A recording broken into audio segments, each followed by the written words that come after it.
요한복음 10장 4절에서 6절 말씀입니다. 제가 1절부터 3절을 읽겠습니다. 그런 다음 4절부터 6절은 다 함께 한 목소리로 읽어보도록 하겠습니다.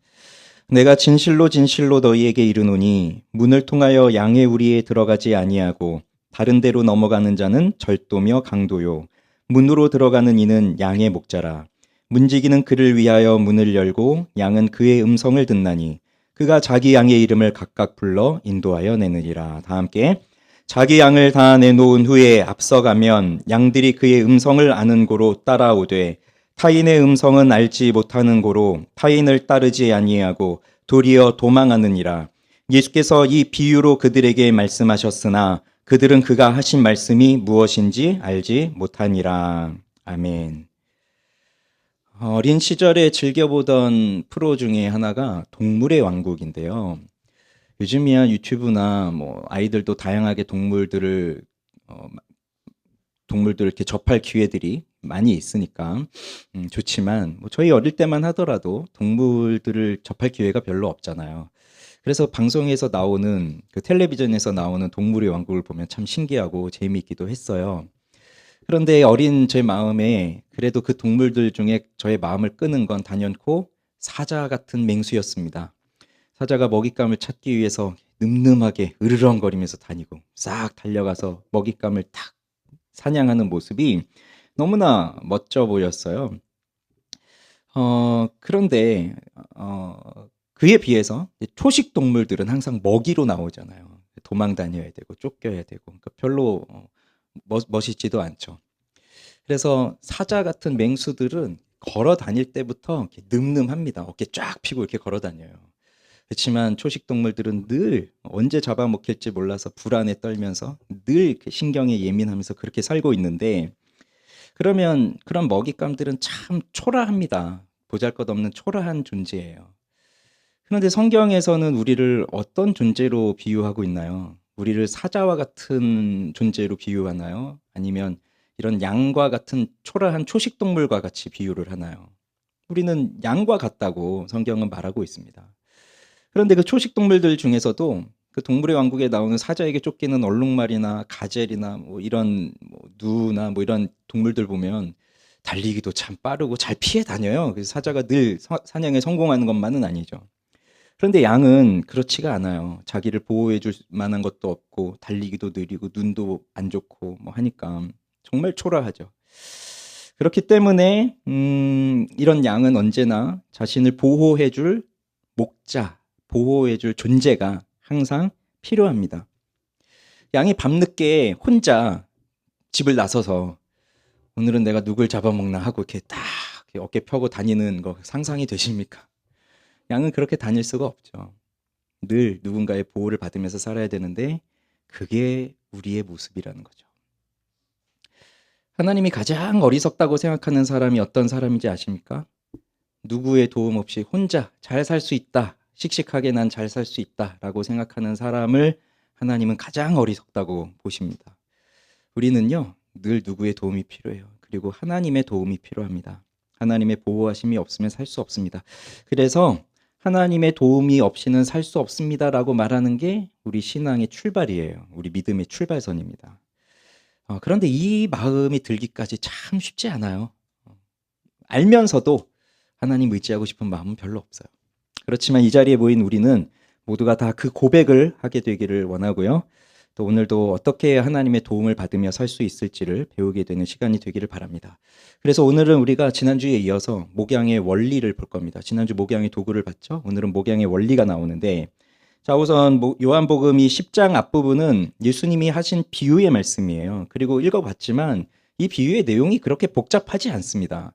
양을 치는 사람이라면 누구나 이해할 수 있을 만한 너무 상식적인 얘기죠. 당연히 문으로 들어와야 되고 담 넘어 들어오는 거는 강도고 그리고 목자가 양을 불러내면 그 양은 목자의 음성을 알고 따라오고 다른 목자가 아닌 다른 강도나 도둑이 부르면 그 음성을 모르니까 따르지 않고 도망가고 너무나 당연한 얘기예요. 그런데 이제 잘 보면 우리가 지난주 봤던 3절은 목자와 양이 우리 안으로 들어가는 모습입니다. 문지기가 문을 열어주고 우리 안으로 들어갔죠. 근데 4절은 이제 반대예요. 목자가 양을 우리 밖으로 내놓는 겁니다. 내어놓는 거예요. 그래서 3절은 들어간다면 4절은 나오는 상황이에요. 그러면 이 4절 어떻게 말하고 있는지를 다시 한번 보죠. 읽어봅시다. 4절 시작. 자기 양을 다 내놓은 후에 앞서가면 양들이 그의 음성을 아는 고로 따라오되. 자, 목자는 자기 양의 이름을 각각 부릅니다. 그리고 그 양들을 우리 밖으로 내어놓습니다.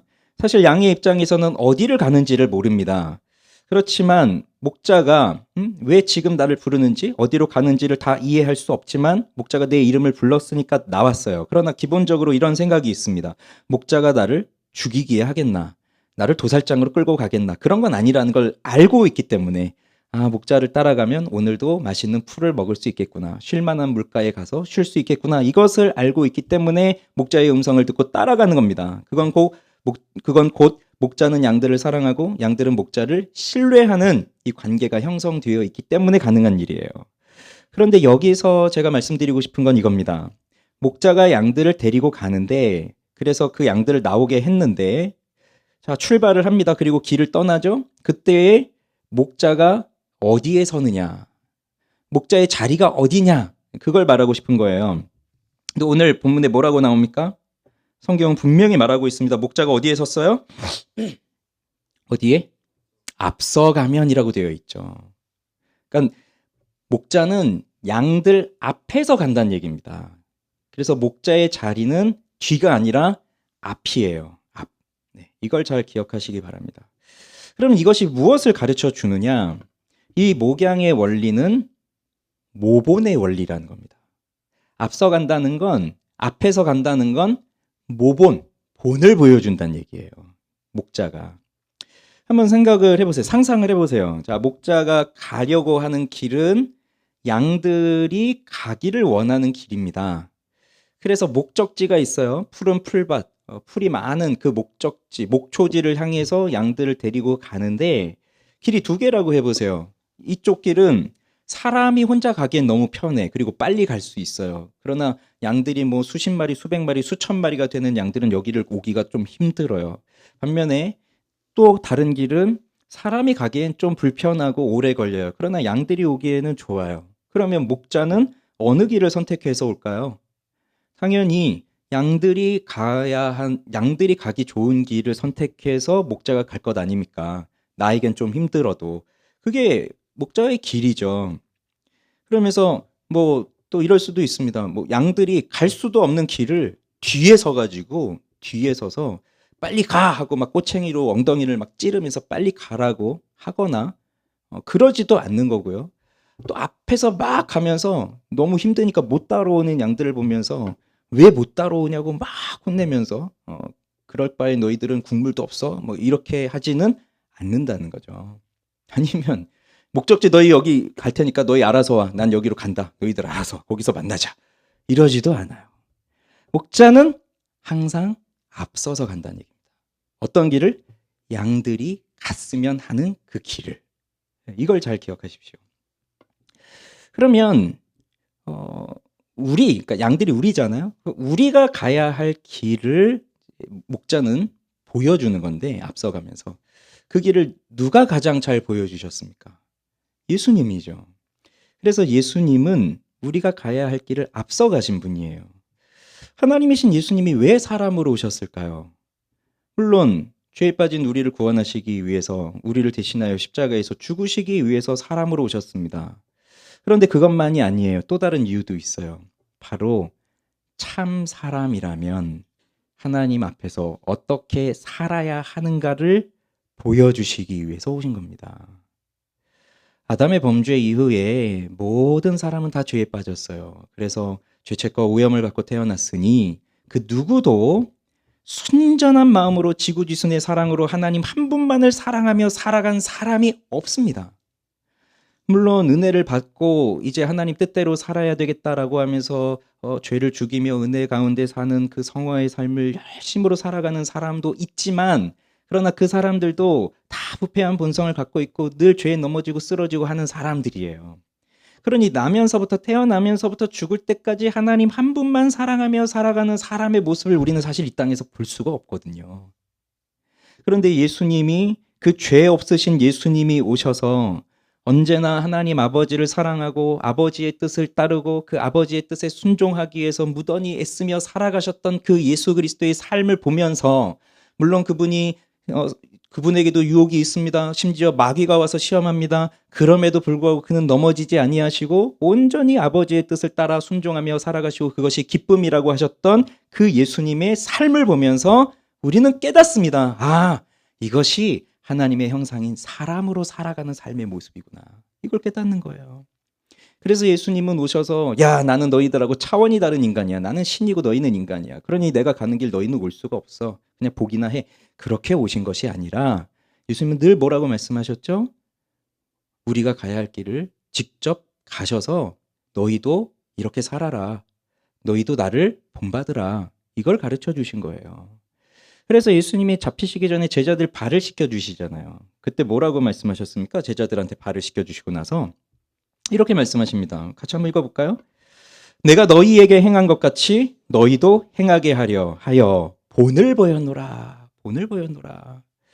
그러면서 예수님이 세 계명을 주세요. 그러면서도 또 이렇게 말씀하세요. 시작. 세 계명을 너희에게 주노니 서로 사랑하라. 내가 너희를 사랑한 것 같이 너희도 서로 사랑하라. 그러니까요, 예수님은 내가 이렇게 발을 씻겨준다. 내가 너희를 이렇게 사랑한다. 그런 것처럼 너희도 이렇게 서로 사랑해라. 내가 이렇게 살았다. 너희도 이렇게 살아라. 이걸 가르쳐 주고 계셨어요. 흔히, 야, 나는 이렇게 살았지만 너는 이렇게 살지 마라. 이런 말을 우리 듣습니다. 그럼 누가 하는 말입니까? 실패한 부모들이 하는 말이에요. 나는 인생을 헛살았어. 그렇지만 너는 이렇게 살지 마. 나를 본받지 마. 그런 건 실패한 인간들이 하는 말입니다. 예수님은 우리에게 그런 말씀하지 않으세요. 나를 본받으라. 내가 이렇게 한 것처럼 너희도 이렇게 해라. 그것이 바로 우리 그렇게 예수님이 가셨던 그 길, 예수님이 살아갔던 그 삶이 바로 우리가 가야 할 길이었고, 그 길을 예수님은 몸소 보여주셨고 우리가 그 길을 따라갈 수 있도록 모본이 되어주신 거예요. 그런데 지금 우리 눈앞에 예수님이 안 계십니다. 예수님 좀 보면서 따라가고 싶은데 예수님이 안 계셔요. 그러니 어떡합니까? 대신에 누가 있습니까? 우리 눈앞에는 하나님이 세우신 사람 목자가 있어요. 사람 목자. 사람 목자라는 표현을 쓸게요. 선한 목자는 예수님 한 분이시지만 예수님 이 땅에 안 계시기 때문에 사람을 세우셔서 그 역할을 하게 하셨어요. 그래서 뭐 저와 같이 목사로 세우기도 하시고 전도사로 세우기도 하시고 아니면 우리 주일학교 아이들을 가르치는 교사로 세우기도 하시고 리더, 구역장 뭐 이런 사람으로 세우기도 하시고 학교에서 사람 영혼들을 가르치는 교사로 또 세우기도 하시고 뭐 부모로 또 세우기도 하시고 부모 제가 보기엔 부모가 가장 중요한 목자예요.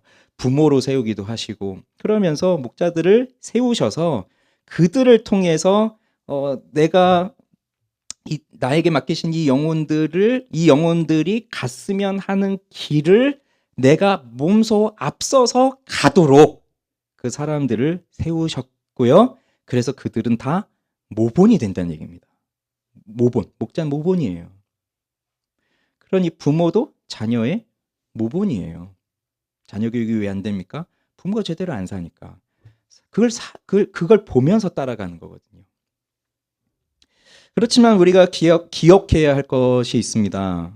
하나님이 그렇게 세워주신 목자도, 사람 목자도 나의 목자이긴 해요. 그래서 나에게 말씀을 가르쳐주고 말씀을 전해주고 아 이렇게 살아야 되는구나 라고 하는 것을 가르쳐주고 보여주긴 하지만 그도 하나님 앞에서는 연약한 한 마리의 양일 뿐이다. 그걸 꼭 기억하고 있어야 됩니다. 완벽한 사람이 아닙니다.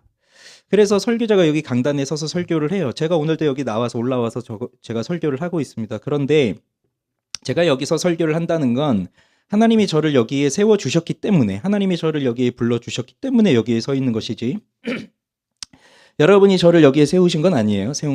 하나님이 세워주셨기 때문에 여기 서서 말씀을 전합니다. 그렇기 때문에 저는 담대히 하나님의 말씀을 전하고 여러분이 듣든지 안 듣든지 하나님의 말씀을 전하고 선포하고 외칩니다. 그런데 설교를 마치고 이 아래로 내려오면 그때는 똑같은 형제인 거예요. 똑같은 형제. 그냥 연약한 한 마리의 양일 뿐이에요. 그렇지만 하나님은 그 연약한 그 양을 통해서 그를 목자로 세우셔서 그를 통해서 우리가 어떻게 하나님 앞에 살아가야 하는지를 보여주고 싶으셨던 거예요. 그러니 설교자도 뭐 목자도 리더도 교사도 뭐 부모도 다 죄를 범하면서 삽니다. 죄 가운데 삽니다. 시험에 들기도 합니다. 영적 침체에 빠지기도 합니다. 여기 계신 우리 중 나는 한 번도 영적 침체에 빠져본 적이 없다 하시는 분이 계시면 조용히 나가셔도 됩니다. 여기 이 자리에 계실 자격이 없으세요. 영적 침체에 빠지기도 합니다. 누구든지. 그런데 만약에요, 여러분 앞에 서 있는 목자가 그가 누구이든지 간에 영적 침체라는 거를 전혀 몰라요. 그러니까 영적 침체에 빠져본 적이 없어요. 태어나서 살면서. 그런 사람이 여러분의 목자라면 여러분 어떨까요? 이런 분이 나의 선생님이라면 어떨까요? 이런 분이 우리 소그룹 리더야 어떨까요? 어떨까요?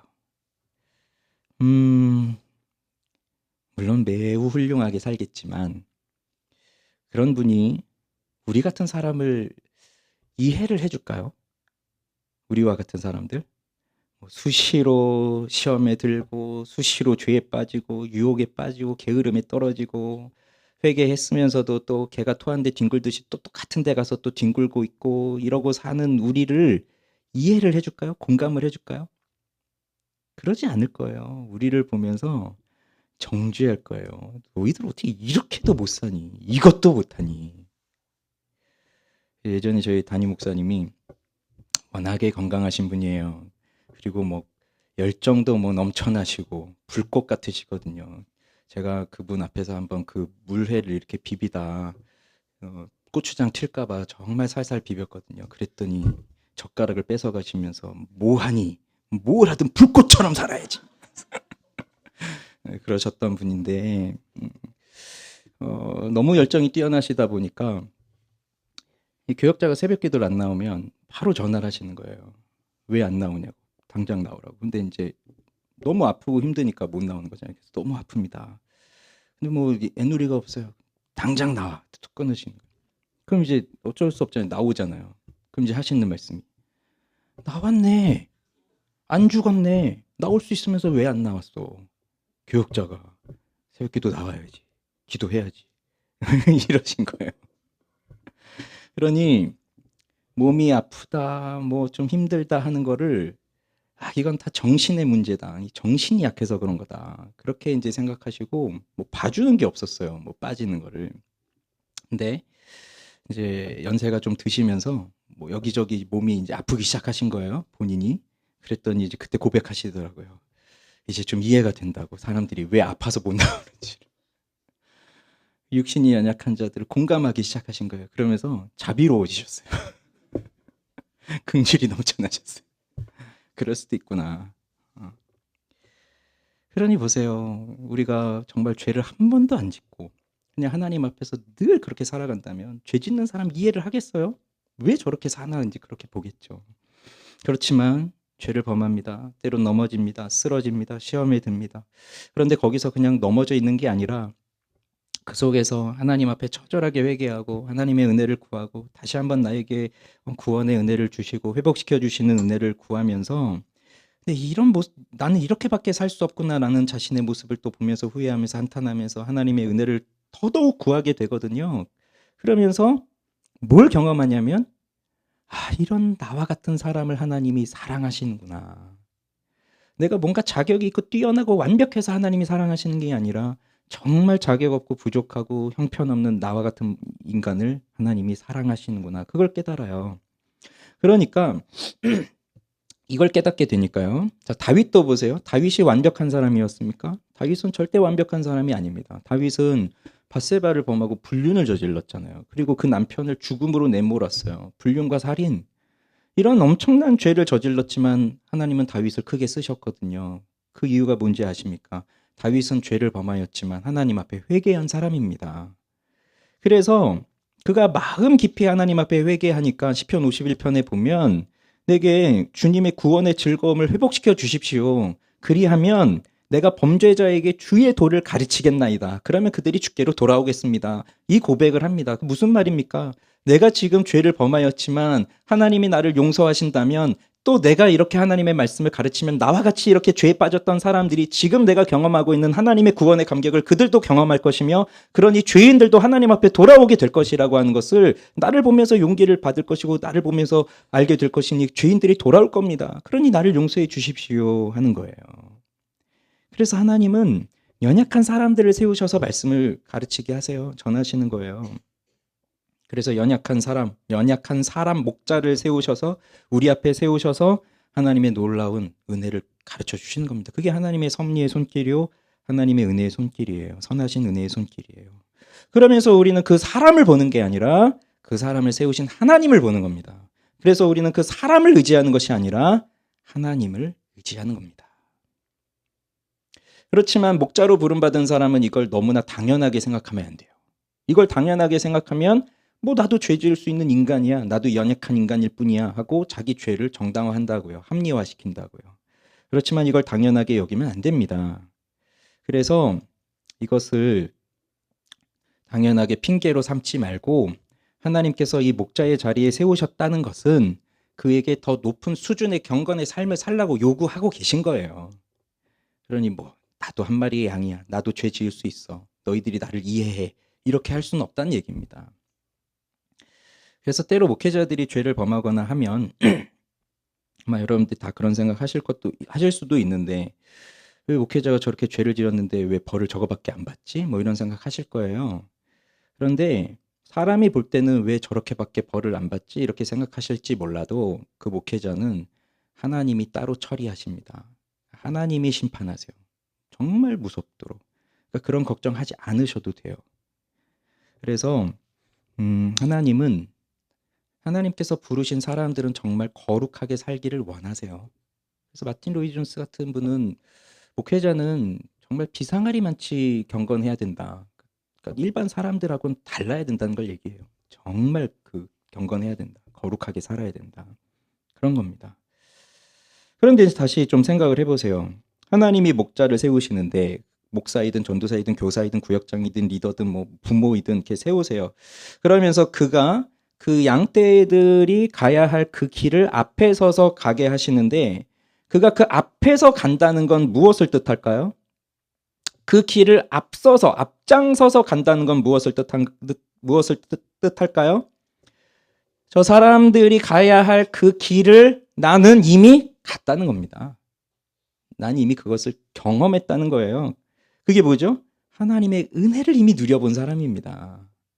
그래서 어려울 수도 있고 힘들 수도 있지만 그 길을 걸어갔어요. 거기서 주신 하나님의 은혜를 맛보았어요. 그랬더니 하나님이 정말 푸른 풀밭 쉴 만한 물가로 나를 인도하시는 것을 본 거예요. 그걸 이미 경험한 사람이라고요. 하나님이 괜히 할 일도 없는 사람 불러다가 야, 너 이렇게 놀고 있으니 그러지 말고 지금 오늘부터 너 저기 목자 돼서 앞에 서서 가라, 이렇게 하실까요? 아무것도 모르는 사람한테? 그렇지 않으세요. 그러니 그 사람이 앞장서서 가고 있다는 건 우리는 모르지만 그의 인생 속에서 하나님이 그를 부르시고 그를 단련시키시고 연단시키시고 훈련시키시고 그를 다듬으시고 깨트리시고 하셨던 그 수많은 인고의 과정들이 그 속에 있었고, 그것을 경험하기 때문에 그러니까 그 말씀대로 하나님의 말씀을 깨닫고 그 말씀대로 살고 싶어지는 거고, 그러니까 나와 같은 죄인을 구원하신 하나님의 은혜에 어떻게 하면 보답할까? 그럼 나도 주님을 위해 살아야겠다, 이런 생각을 갖고 사는 거예요. 그러니까 남들보다 더 많은 고난도 받았고 그러면서 더 하나님을 사랑하도록 하신 거죠. 그래서 목자는요, 누구이든지 지식은 모자랄 수 있습니다. 그리고 돈도 없을 수 있어요. 그리고 건강도 안 좋을 수 있어요. 다 갖추고 있는 건 아닙니다. 그렇지만 이것 하나만은 가득하게 있어요. 하나님을 사랑하는 마음. 이건 가득하게 있습니다. 누구보다도. 그래서 하나님을 사랑하는 마음이 충만하게 있기 때문에 다른 사람도 나처럼 하나님을 사랑하는 사람이 되면 좋겠다, 이 소원을 갖는 거예요. 여러분, 주일학교 교사들의 꿈이 뭐겠습니까? 소그룹 리더들의 소원이 뭐겠어요? 교역자들의 간절한 소원이 뭐겠어요? 간절한 기도 제목이 영혼의 회심이에요. 근데 잘 보면 뭐 우리 아이들이 아니면 내가 섬기는 영혼이 뭐 우리 교회 지체들이 때로는 돈이 없어서 고통스러워하고 때로는 몸이 아파서 힘들어하고 때로는 무슨 관계 문제 때문에 힘들어하고 가정이 깨지고 뭐 이런 상황들을 보고 있을 때 리더들은 다 한결같은 마음이에요. 내가 가서 돈이라도 줄 수 있다면, 내가 손을 얹고 기도하면 당장 병이 고쳐질 수 있다면, 내가 이 깨어진 관계를 내가 개입해서 상담해가지고 이 사람들 바로 연결시켜 줄 수만 있다면, 뭐 이런 생각을 늘 합니다. 그렇지만 현실은 그게 잘 안 돼요. 돈이 필요한 사람들이 뭐 10,000원, 20,000원이 필요한 게 아니거든요. 돈이 없어요. 아프시다는데 가서 손 얹고 기도해도 병이 안 낫잖아요. 뭐 관계를 회복하기 위해서 상담을 해주고 싶은데 만나주질 않아요. 뭐 어떻게 합니까? 그러니 그것도 하고 싶지만 정말 하고 싶은 게 있어요. 그래서 기도하는 내용이 있어요. 하나님, 저들이 지금 이 상황 속에서 예수 그리스도를 만나게 해주십시오. 돈이 없어도, 건강이 좀 안 돼도, 뭐 관계가 깨지고 힘든 상황이 있고 직장에 어려움이 있어도 이 어려운 상황이 당장 해결되지 않더라도 이 상황 속에서 예수를 만나는 은혜를 주시고 그들이 그 속에서 참된 회심이 일어나서 그들도 그리스도를 사랑하며 하나님 앞에서 사는 사람들이 되게 해주십시오. 이게 유일한 기도 제목입니다. 목자들이. 교역자들이 유일한 기도 제목이에요. 다른 거 바라지 않아요. 여러분 부자 되는 거 원하지도 않고 여러분 건강, 죄송합니다. 부자 되셔야 되고 제가 말이 잘못 나왔어요. 흥분했네. 뭐 부자도 되셔야 되고 건강도 하셔야 되고 뭐 가정도 평안하고 하셔야 되는데 기도해요. 그렇게 그렇지만 그거보다 더 중요한 건 우리의 영혼의 회심이라는 거죠. 예수를 만나야 된다는 얘기예요. 이걸 누가 가장 잘 보여주셨다고요? 예수님이 이걸 보여주신 거예요. 그래서 예수님은 말만 하신 분이 아닙니다. 예수님은 그의 전 생애를 통해서 그걸 보여주셨어요. 그래서 자신의 백성들을 끝까지 사랑하셨죠. 그리고 그들이 살아가야 할 삶을 몸소 보여주셨는데 어떻게까지 하셨어요? 우리에게 생명을 주시고 풍성하게 그 생명을 누리게 하시기 위해서 자신의 목숨을 버리셨어요. 그러니까 말만 하고 도망가신 게 아니라 정말 말씀하신 대로 십자가에 못 박혀 죽으셨어요. 그게 예수님이에요. 그리고 이것이 바로 목자의 삶입니다. 이것이 목자로 부름을 받은 사람들이 걸어가야 할 길이에요. 하나님은 우리에게 이 삶을 요구하고 계신 겁니다.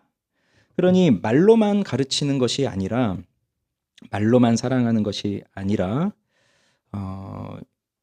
영혼의 변화를 위해서 남들이 자고 있을 땐 깨어서 기도해야 되고 남들이 피곤해서 쉬고 있을 땐 나도 피곤하지만 그래도 힘내서 또 섬겨야 되고 남들이 정말 자기 놀고 있을 때 난 또 시간을 쪼개서 나도 바쁘지만 시간을 쪼개서 말씀을 연구하고 그렇게 사는 거예요.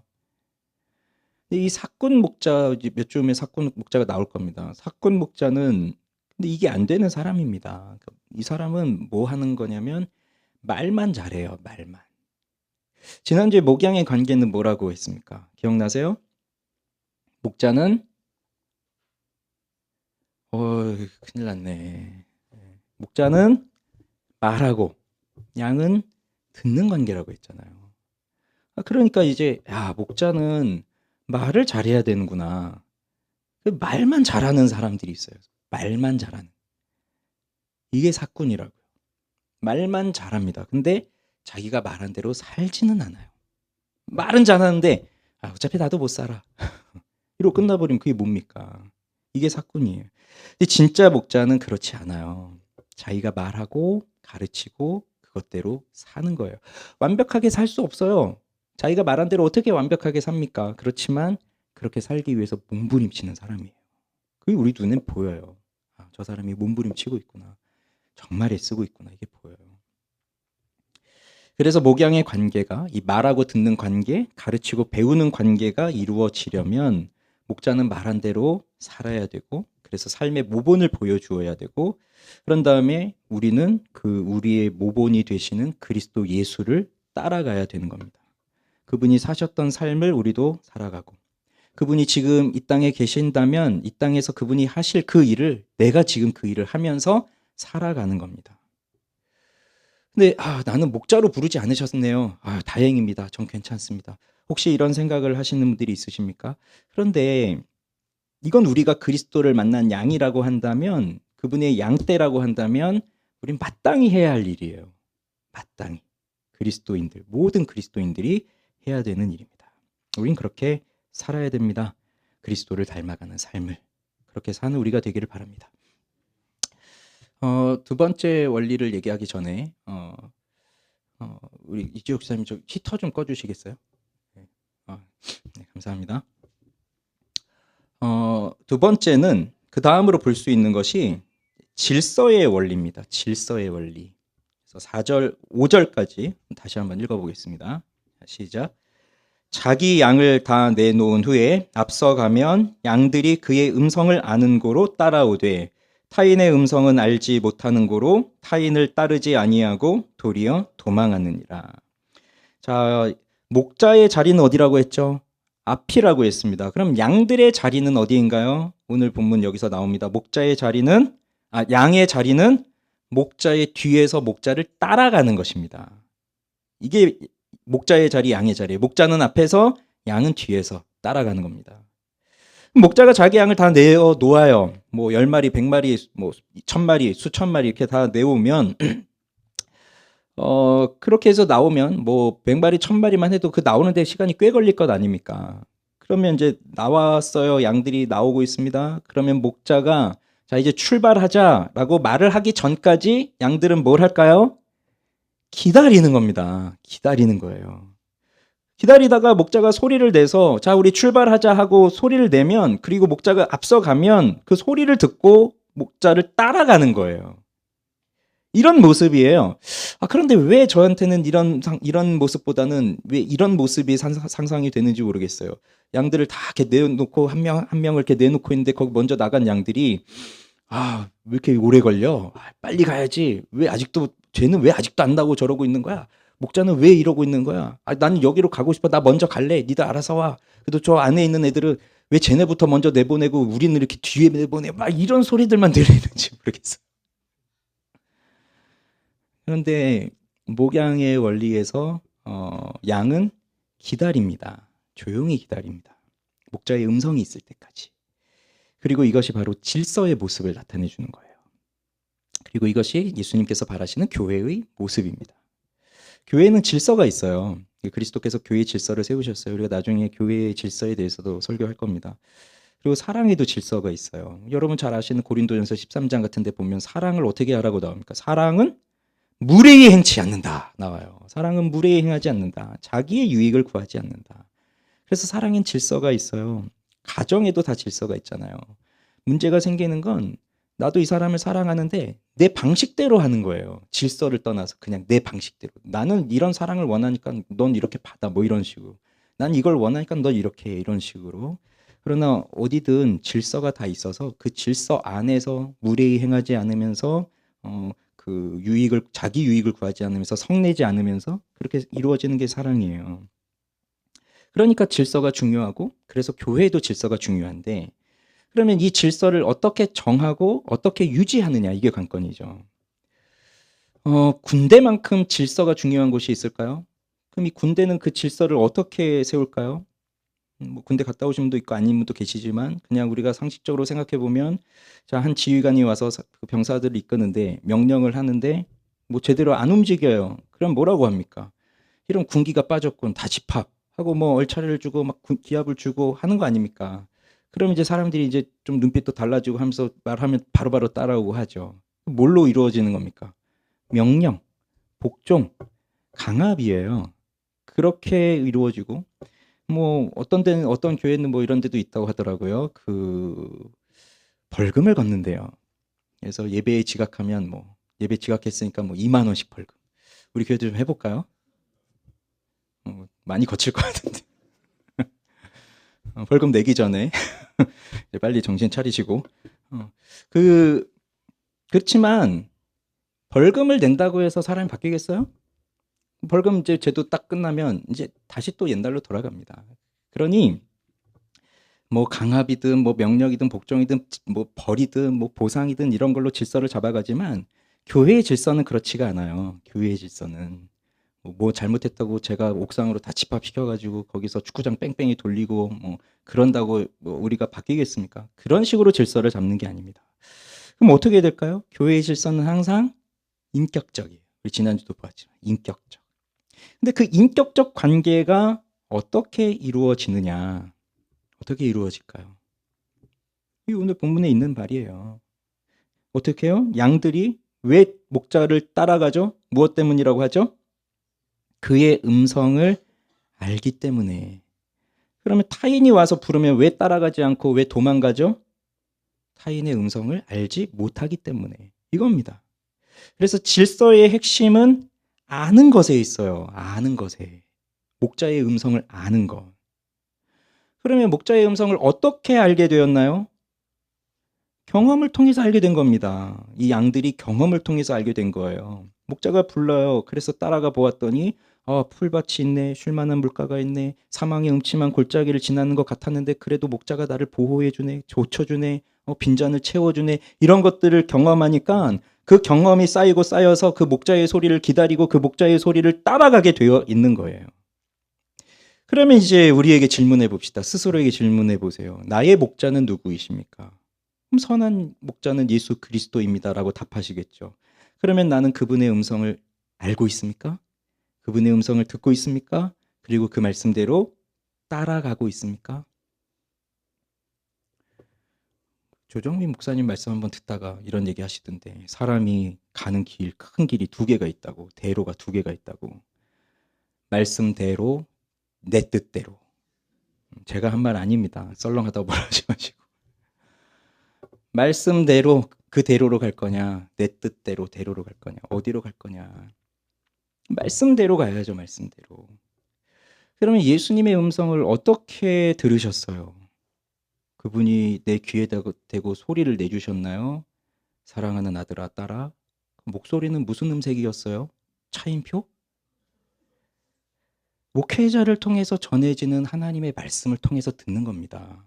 목자의 음성은, 예수님의 음성은 무슨 신비로운 소리가 들리는 게 아니라 설교자를 통해서 주시는 하나님의 말씀을 듣고 그 말씀을 깨달을 때 그때 그 예수님의 음성을 우리는 듣고 알게 되는 거예요. 그래서 설교를 통해서 하나님을 만나고 말씀의 감화를 받고 그래서 내가 누구인지를 알고 하나님이 어떠한 분이신지를 깨닫는 것이 그것이 그분의 음성을 알고 깨닫는 거예요.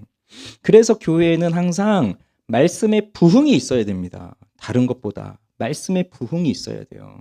우리 이 말씀 읽어볼까요? 자, 시작. 이 비밀은 만세와 만대로부터 감추어졌던 것인데 이제는 그의 성도들에게 나타났고 하나님이 그들로 하여금 이 비밀의 영광이 이방인 가운데 얼마나 풍성한지를 알게 하려 하심이라. 이 비밀은 너희 안에 계신 그리스도시니 곧 영광의 소망이니라.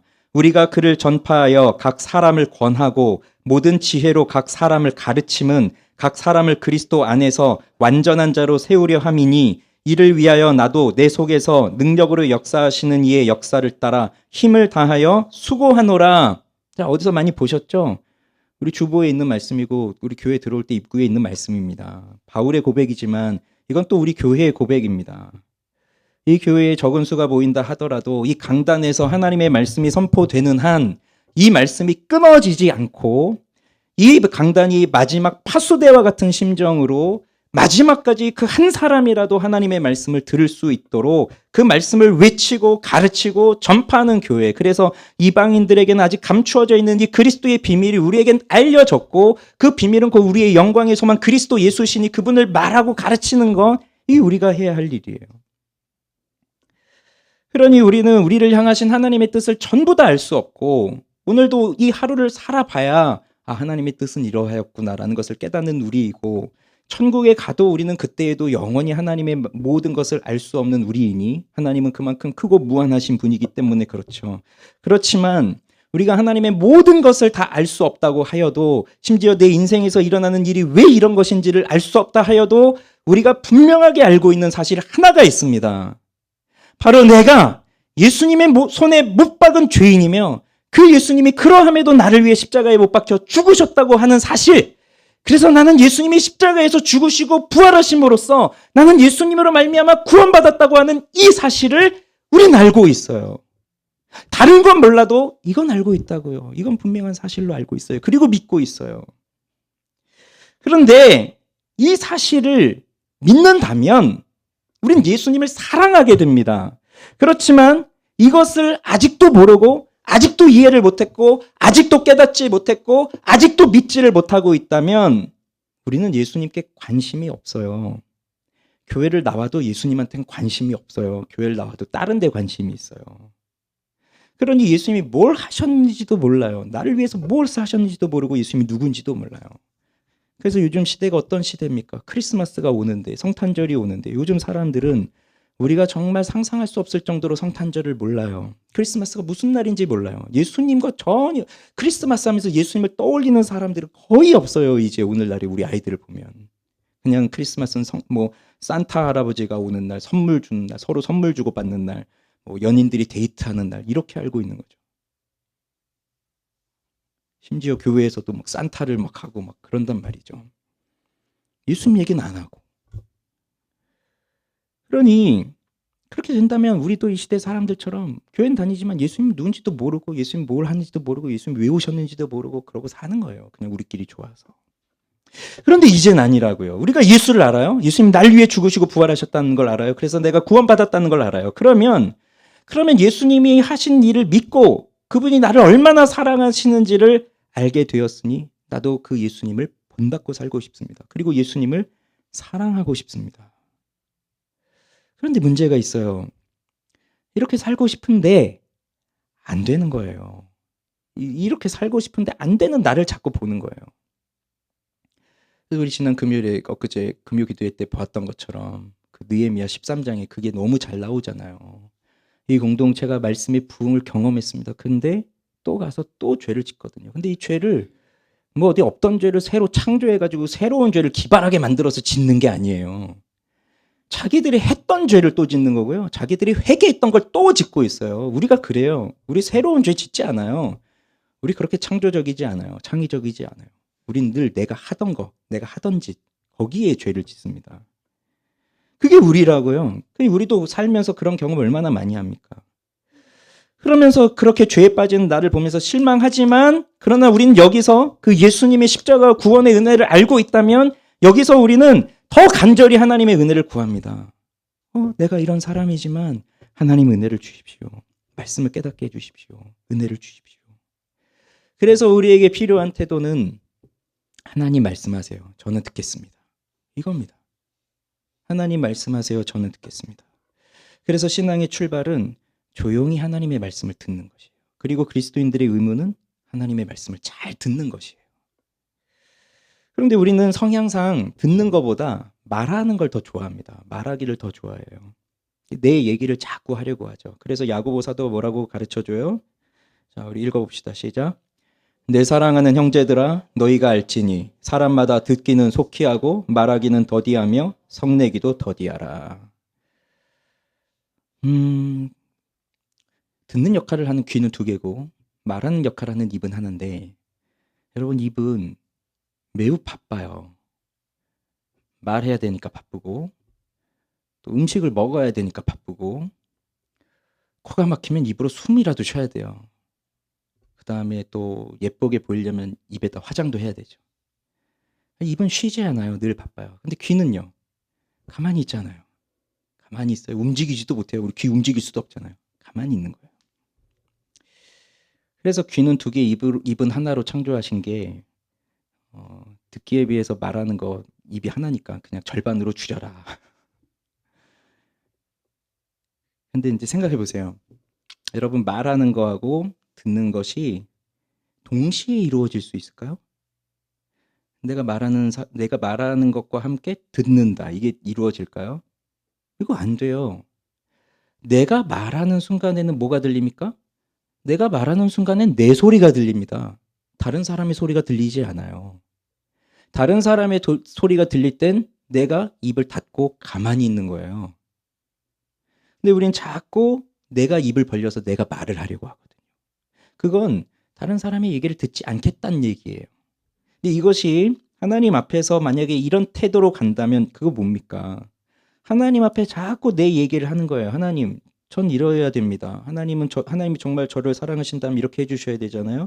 하나님이 정말 살아계신 하나님이라면 이렇게 하시는 게 맞잖아요. 근데 왜 이렇게 하십니까? 난 이게 더 좋은데 왜 이렇게 하셨습니까? 하나님이 정말 하나님이라면 이렇게 해야 되잖아요. 뭐 계속 내 얘기를 하는 겁니다. 근데 내가 그렇게 얘기하는 순간 하나님의 음성은 들리지 않는다고요. 내 소리만 들리지. 그래서 우리 입을 닫고 하나님의 말씀에 귀를 기울여야 돼요. 근데 이게 언제 되냐면 마음이 가난해질 때 되는 거예요. 그렇지 않으면 그냥 계속 입만 움직입니다. 근데 이제 어느 정도 됐을 때 너무 힘들어졌어요. 너무 내 마음이 깨뜨려져요. 상해요. 그럴 땐 가난한 심령이 되죠. 그럴 땐 하나님 앞에 엎드려질 수밖에 없어요. 주님 말씀 듣겠습니다. 잠잠히 듣겠습니다. 그래서 이 진정한 목양의 관계는 설교자를 통해서 주시는 말씀을 잘 듣고, 그래서 들은 사람들이 그 영혼이 변화되었을 때, 그때 이 관계가 이루어지는 거예요. 다시 말씀드릴게요. 설교자는 하나님의 말씀을 전하고, 그 다음에 그것을 들은 사람들이 그 말씀으로 인해서 영혼이 변화를 받았을 때, 그때 이 관계가 이어지는 겁니다. 그런데 오늘날 우리 교회들 안에서 왜 이런 관계가 잘 보여지지 않는 이유는 무엇일까요? 반대로 생각하면 되는 거예요. 하나님의 말씀을 듣고 변화를 받지 못하니까 목양의 관계가 이루어지질 않는 거예요. 그래서 이 목양의 관계가 이어지려면 뭐 밥을 같이 먹고 운동을 같이 하고, 심지어 우리 남자들은 목욕도 같이 해야 된다고 하거든요. 금친해진다고. 근데 그렇게 해서 목양의 관계가 성립이 되는 게 아니라 말씀을 전하고 말씀을 듣고 영혼이 변화가 되어야 돼요. 그러면 그 관계가, 목양의 관계가 이어지는 거예요. 그러니 근본적으로 영혼이 변화되지가 않으니 관계가 안 되고 있는 겁니다. 그런데 자, 이 목자의 음성을 지금 아는 사람이잖아요, 이 양떼가. 그런데 이런 사람에게 타인, 그러니까 다른 사람, 다른 목자, 뭐 사꾼 목자, 절도, 강도, 도둑 뭐 이런 게 왔어요. 그래서 그들의 음성이 들리면 어떻게 될까요? 오늘 성경은 말하죠. 타인을 따르지 않고 도리어 도망간다. 이게 미래 시제로 되어 있거든요, 이 동사가. 그러니 지금은 목자를 따르고 있더라도 언젠가 뭐 가짜가 와가지고, 뭐 사꾼이 와가지고 야 나랑 가자 이렇게 하면, 그러면 안 따라간다는 얘기예요. 심지어 막 데리고 가려고 하면 도망간다는 얘기예요. 그것도 왜 그렇죠? 이유가 같은 이유예요. 그들의 음성을 알지 못하기 때문에. 그러면 왜 그들의 음성을 왜 알지 못합니까?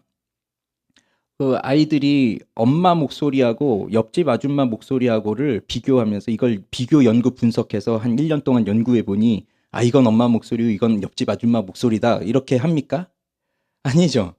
아이들은 그냥 나면서부터가 아니지, 뱃속에 있을 때부터 계속 그 엄마의 목소리를 듣고 있으니까 그냥 들리면 아는 거예요. 엄마 목소리를 들리면 아는 거예요. 저건 옆집 아줌마 목소리구나. 똑같습니다. 똑같아요. 그래서 우리가 목자의 음성을 알고 타인의 음성은 알지 못하는 이유는, 우리가 정말 하나님의 말씀을 들었기 때문에 목자의 음성을 아는 것이고, 그들의 음성은 알지 못하도록 그냥 우리는, 하나님이 그렇게 영적인 본능과 같은 것을 주셨어요. 그래서 중요한 것이 뭔지 아세요? 진짜 말씀을 많이 들어야 된다는 얘기입니다. 참된 복음을 선포하는 참된 말씀을 많이 들어야 돼요. 그래야 다른 것이, 아, 이건 다르구나, 이건 틀렸구나, 이걸 알게 된다고요. 옛날에 들었던 이야기인데, 은행에서 일하는 분들이 지폐를 세잖아요. 그럴 때 위조 지폐를 어떻게 분간하냐면, 따로 뭐 훈련하지 않아도 그냥 딱 세다가 딱 걸리면, 아, 이거 위조네 하고 안 돼요. 어떻게 하냐 그랬더니, 진짜 지폐를 너무 많이 만져봐서 가짜는 벌써 손끝에 닿아도 안다는 얘기예요. 진짜를 너무 많이 만져보니까 가짜는 그냥 나온다는 얘기입니다. 근데 오늘날은 어떤 시대입니까? 시골에서 진짜 좋은 참깨를 가져다가 정말 정성껏 기름을 쫙 짜가지고 정말 좋은 참기름을 서울에 와서 파는데, 서울에 사는 사람들이 그걸 맛보더니 에이 이거 가짜네, 뭐 섞었구만 이러고 안 사더래요. 왜 그럴까요? 가짜 기름의 맛이 들어가지고 진짜 기름을 가짜라고 생각하고 있는 거예요. 그러니 가짜만 계속 듣고 있다 보면 진짜를 모르는 겁니다. 그러니까 우리가 진짜를 알기 위해서는 진짜를 많이 들어야 돼요. 참된 복음을. 그러면 그 참된 복음을 선포하는 메시지를 많이 들으면, 그럼 이단이 와서 아무리 떠들어도 저건 틀렸구나, 저건 가짜구나, 다 알 수 있다고요. 넘어가지 않아요. 그러면 말씀을 맺을게요. 자, 오늘 이 비유는 6절에서 이렇게 결론을 내립니다. 비유를 마치고 결론이 이렇게 나와요. 같이 읽어보겠습니다. 예수께서 이 비유로 그들에게 말씀하셨으나 그들은 그가 하신 말씀이 무엇인지 알지 못하니라. 예수님이 지금 이 비유를 바리새인들에게 하고 있어요. 근데 이 바리새인들은 이 비유를 듣고도 도무지 이해를 못하는 거예요. 너무 쉬운 얘기인데 이해를 못한다는 거죠. 왜요? 이들은 예수님을 믿지 않기 때문입니다. 예수님을 만나지 않았기 때문이고 예수님의 음성을 모르기 때문이에요. 알지 못하기 때문이에요. 그러니 자, 오늘 우리는요. 모본의 원리, 질서의 원리 이 두 가지를 보았는데 선한 목자이신 예수 그리스도, 우리의 모본이 되시는 그리스도 예수를 따라가는 삶을 살게 되기를 바랍니다. 그리고 우리 인생에서 그 예수님을 따라가는 삶이 무엇인지를 가르쳐 줄 수 있는 그 좋은 사람 목자, 그 사람을 우리가 만나게 되기를 바랍니다. 그 사람을 만나는 것이 하나님이 우리에게 주신 가장 큰 축복이에요. 그를 보면서 예수를 보니까요. 그렇기 때문에 우리는 기도할 수밖에 없습니다. 하나님, 나에게 예수 그리스도를 알려주고 그리스도인의 삶이 무엇인지를 가르쳐 줄 수 있는 좋은 목자를 만나게 해주십시오. 기도하고 그리고 인생 중에서 그런 사람을 만났다면 하나님 앞에 감사하시고 그리고 우리는 계속해서 기도해야 될 것이 그 목자를 위해서 기도해야 한다는 것입니다. 사람 목자, 그를 통해서 예수님을 알게 되었고 그를 통해서 우리가 어떻게 살아야 하는지를 배우게 되었지만 그도 연약해요. 언제 넘어질지 몰라요. 그러면 무슨 일이 일어나죠? 실망합니다. 그럴 줄 몰랐는데 이 사람도 이렇게 되다니. 그건 왜 그런 거죠? 그를 의지하고 있었기 때문이에요. 근데 그를 의지하지 마세요. 대신에 그를 위해서 간절히 기도해 주세요. 하나님, 넘어질 때도 있을 겁니다. 시험에 들 때도 있을 겁니다. 큰 죄에 빠질 때도 있을 겁니다. 그렇지만 그렇게 넘어지지 않도록 쓰러지지 않도록 하나님 붙들어 주시고 말씀으로 그를 붙들어 주셔서 그가 끊임없이 하나님의 말씀을 전하도록 도와주시옵소서. 기도해 주셔야 하고요. 그러니까 설교자들, 교역자들을 위해서 기도해 주세요. 그리고 여러분의 자녀들을 가르치고 있는 교사들을 위해서 기도해 주셔야 됩니다. 그리고 여러분 소그룹에서 인도하고 있는 리더들을 위해서도 기도해 주세요. 다 연약합니다. 부족합니다. 기도해 주세요. 우리가 할 건 그겁니다. 그리고 우리도 그 목자를 통해서 들려주시는 그 말씀을 잘 듣는 자들이 되어서 그래서 하나님의 뜻을 우리를 향하신 하나님의 뜻을 발견하고 내가 있어야 할 그 자리, 있으라 한 그 자리에 있으면서 순종하면서 그렇게 예수님을 따라가는 내가 되도록 기도하고 또한 이렇게 예수 그리스도를 만난 사람들은 또 우리가 한 사람 한 사람들이 목자가 되는 겁니다. 여러분들이 뭐 목사 뭐 이런 교역자가 아니더라도 목자가 되신 거예요. 적어도 가정에서는 아내를, 남편을, 자녀들을 목자하세요. 그리고 교회에서 섬기는 사람들이 있다면 또 직장에서 하시는 일들이 있다면 그 자리에 서 있는 목자, 즉 예수 그리스도가 어떻게 사셨는지를 보여주며 우리가 어떤 길을 가야 하는지를 보여주는 사람으로 하나님 그 자리에 세우신 겁니다. 그러니 내가 넘어지지 않고 선한 목자 예수님 한 분을 의지하며 이 길을 걸어갈 수 있도록 도와주시옵소서. 기도해야 합니다. 우리에게 그런 은혜가 있기를 간절히 소망합니다. 우리 함께 찬양으로 고백하죠.